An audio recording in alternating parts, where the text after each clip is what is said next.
Podcast,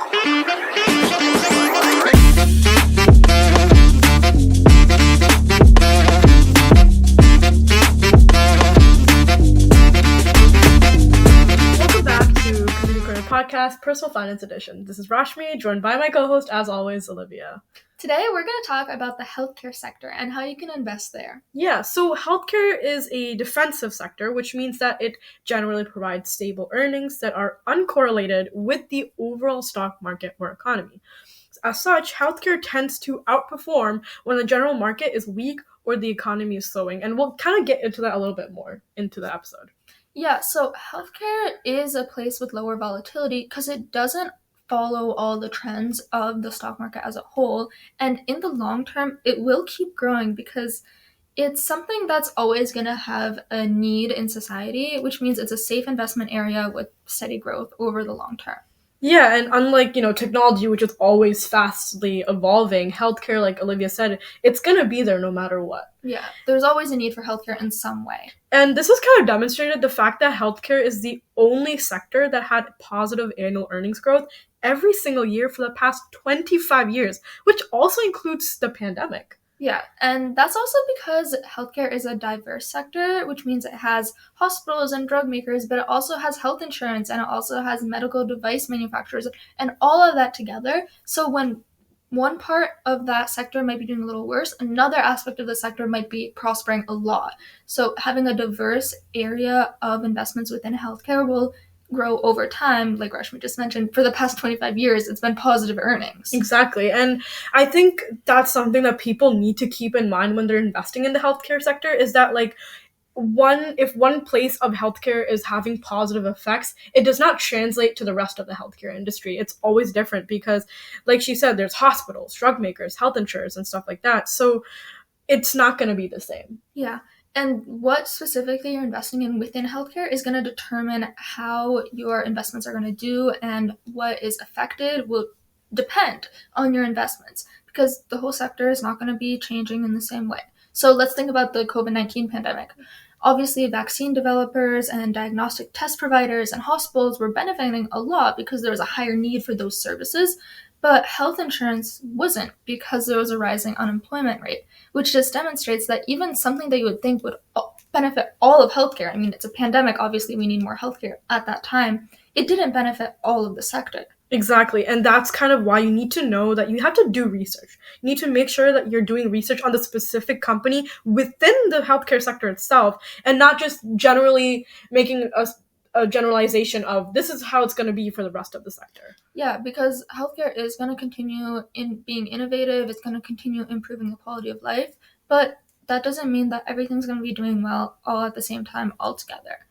Despite the steady growth, it does still require a lot of thought into each of your investments, which is a trend that you should be making regardless of what sector it is, and especially in healthcare. Yeah, and I think there's a lot of positives that come with the healthcare. We will go into the risks later, but let's talk about some of the positives here. So it's switching from treatment-based systems to preventative treatment, which means that it's addressing the problem before it occurs rather than treating the problem after you get it. And I think that is something that's really important because now consumers are becoming more aware of their health and well-being. Yeah, and I know that some people might be concerned saying that, oh, so many more people have this disease or that disease, but a lot of it might be because of the fact that we're being tested more regularly and more often, which is in the whole benefiting both society and the healthcare sector, which means that your investments in healthcare will be benefiting. Yeah, and we talked about how healthcare is constantly innovating to improve quality of life, and technology plays a huge role in that, and especially we're kind of going back to that COVID pandemic. I think that's kind of the epitome of explaining the sector. Technology played a really, really huge role. Telehealth, which is the use of communication technologies to provide healthcare at a distance, was very prominently used, especially because you had to be social distancing.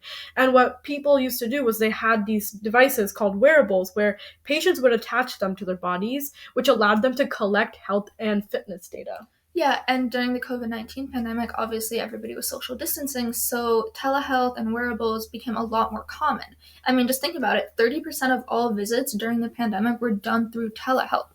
And also, when we're thinking about wearables, we can also consider just fitness trackers or watches that monitor your heart rate or something like that.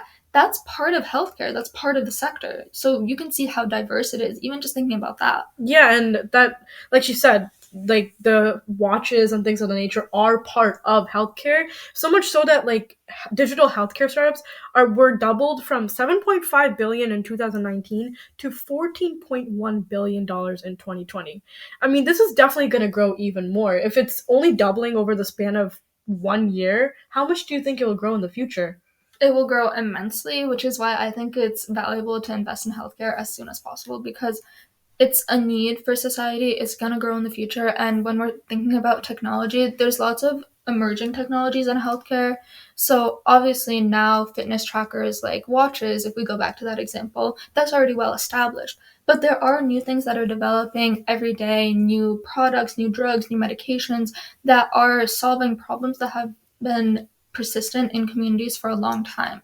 And as those start to emerge, as they become just when they're new products, what I'm trying to say is when they're new products, that's when it's worth investing in them because they'll grow over time. Exactly. So it might not be worth investing in fitness trackers now that they're well established, but if we had gone back a few years before they were that well established, that would have been the time to invest in them. Yeah, and I think that kind of is the gist of investing in general. When you see the potential and growth for something, that is when you should invest in it. And like Olivia said, when you're starting with something new, that is definitely when you should consider investing in it. And something else that you guys have to consider when investing in healthcare sector is demand for healthcare. Like we said, demand for healthcare is always going to be there, but there is a factor that we should be considering, which is the aging population.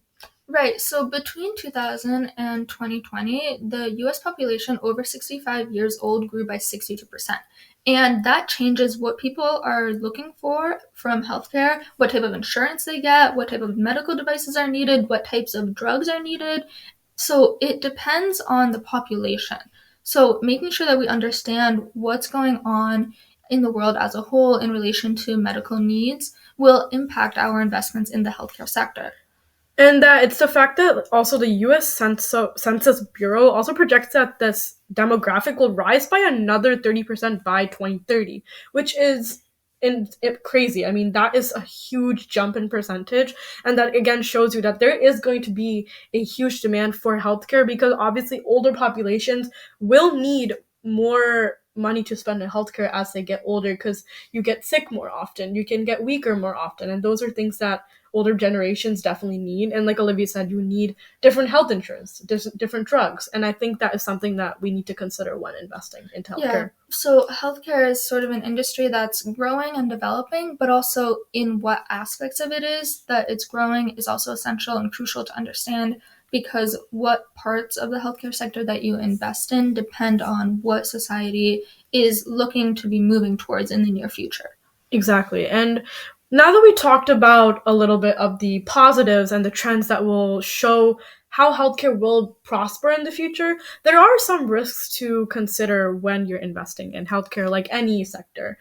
Yeah. So the first one, you want to talk about that? Sure. So obviously, we mentioned that it's key to look to invest in things early on. But there's also a regulatory risk. The risk that a change in regulations or legislation will affect a security, company, or industry quickly, which also relates to drug pricing and cost control. So, for example, if there's a new drug in the market and you see a lot of potential in it and you choose to invest, it is still possible that in a few months the government will pass regulation or hike up the prices or something, which will affect your investment greatly.